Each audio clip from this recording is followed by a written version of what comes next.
Salut Loulou, je suis Ilmic, bienvenue dans mon monde. Aujourd'hui numéro 80 de... 79 de Lecto-One. Je dis 80 parce que j'ai vu ce qu'il y avait dans le numéro 80 et ça m'a hypé de dingue. Donc déjà dans le 79, on va s'attaquer au pare-soleil de Lecto-One. Allez, on attaque le montage. On voit ce qu'il y a dans le fascicule, on voit les pièces et on assemble tout ça.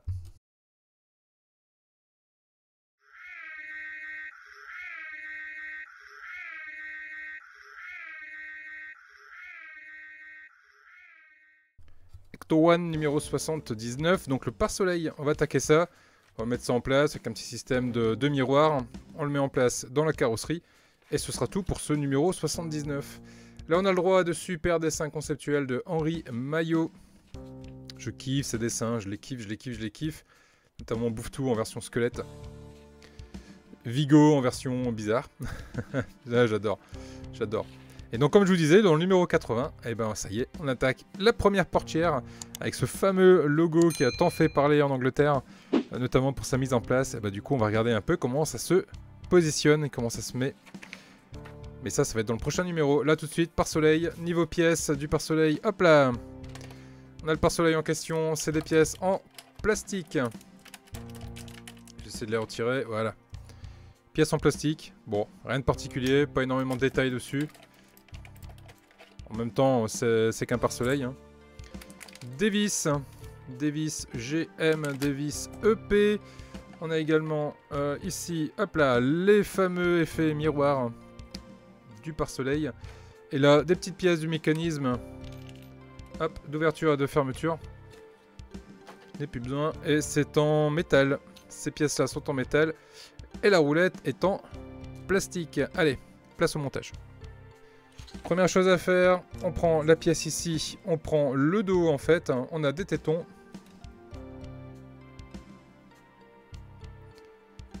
Sur le dos, on a 6 tétons de chaque côté.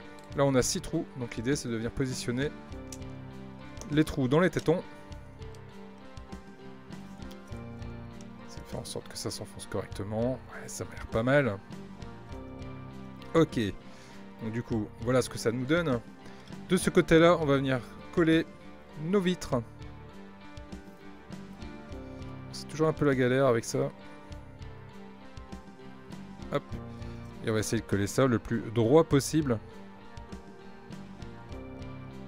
Ce sera quand même bien mieux. Hop. Ok. Ok pour le premier.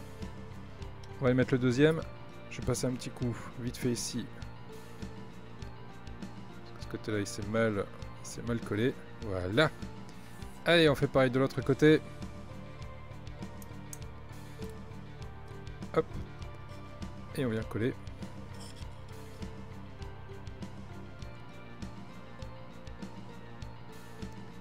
Le plus centré possible. En évitant les bulles d'air. Voilà qui est fait pour le rétro, enfin du moins pour le pare-soleil.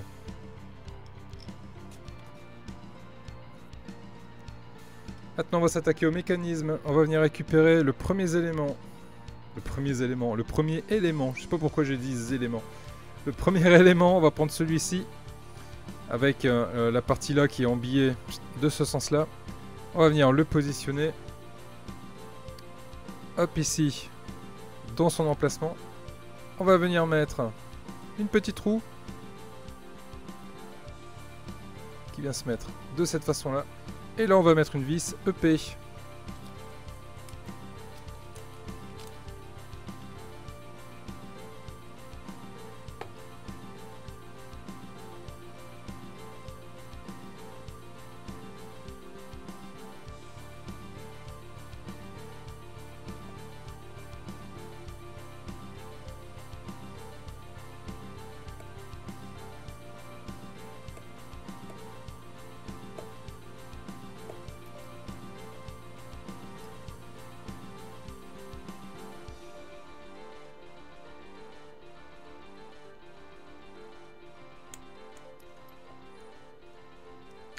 Voilà qui est fait. C'est serré. Comme vous pouvez vous en douter, on va faire la même chose de l'autre côté. On vient la mettre en place. On vient mettre la roue. Et on vient mettre la vis EP.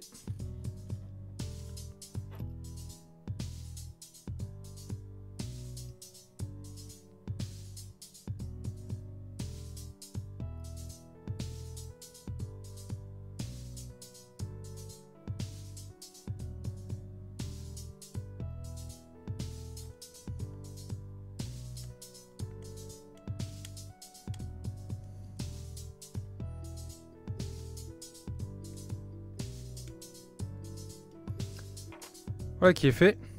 Mes deux éléments du pare-soleil sont assemblés et en place. Maintenant, il va être temps d'aller mettre ça directement sur l'ecto.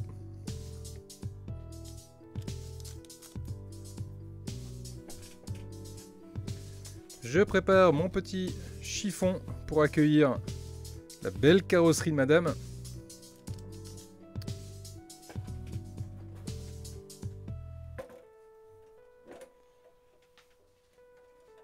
Hop là.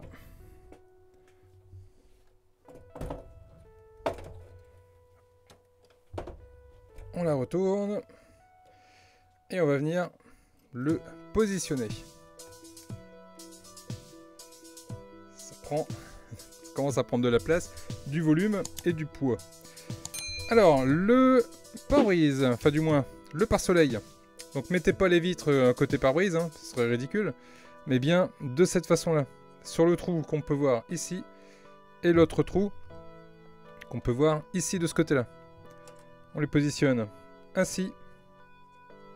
Voilà. Et on va venir le serrer. Et ensuite on va l'ajuster au niveau taille. Parce que là l'idée c'est quand même qu'il puisse faire par soleil. Donc là je vais hop, relever un peu. Là si je le mets comme ça. Ouais, là on est plutôt pas mal. On est plutôt bien, je vais encore la baisser un peu. Alors bon, en fait, ce que je vais faire, on va voir si ça rend bien, c'est que je vais mettre le montant aligné en fait avec le pare-soleil. Et je vais venir le fixer comme ça. Et je vais voir si c'est bon ou s'il faut que j'ajuste. Donc là, il me faut des vis. J'ai dit quoi? Des vis GM.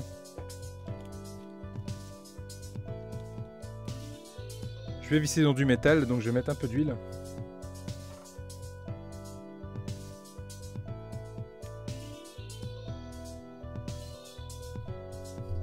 Et on y va.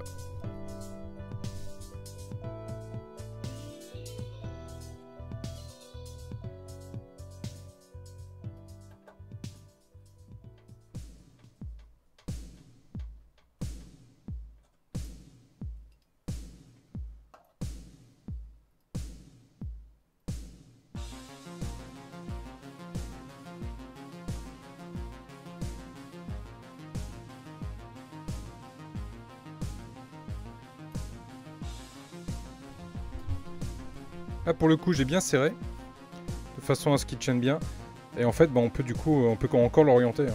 Donc je vais encore le pencher un peu, je vais le mettre dans cette position là. On va voir ce que ça donne au travers du pare-brise. Donc voilà ce que ça donne au niveau du pare-brise. On le voit ici derrière. Bah ma foi, c'est pas plus mal, hein. Je vais le laisser comme ça. Je vais le laisser sous cet angle là. Quitte à retrouver un autre angle et essayer un autre angle plus tard, mais pour le moment ça me plaît pas mal. J'arrive à peu près au résultat que je souhaite avoir.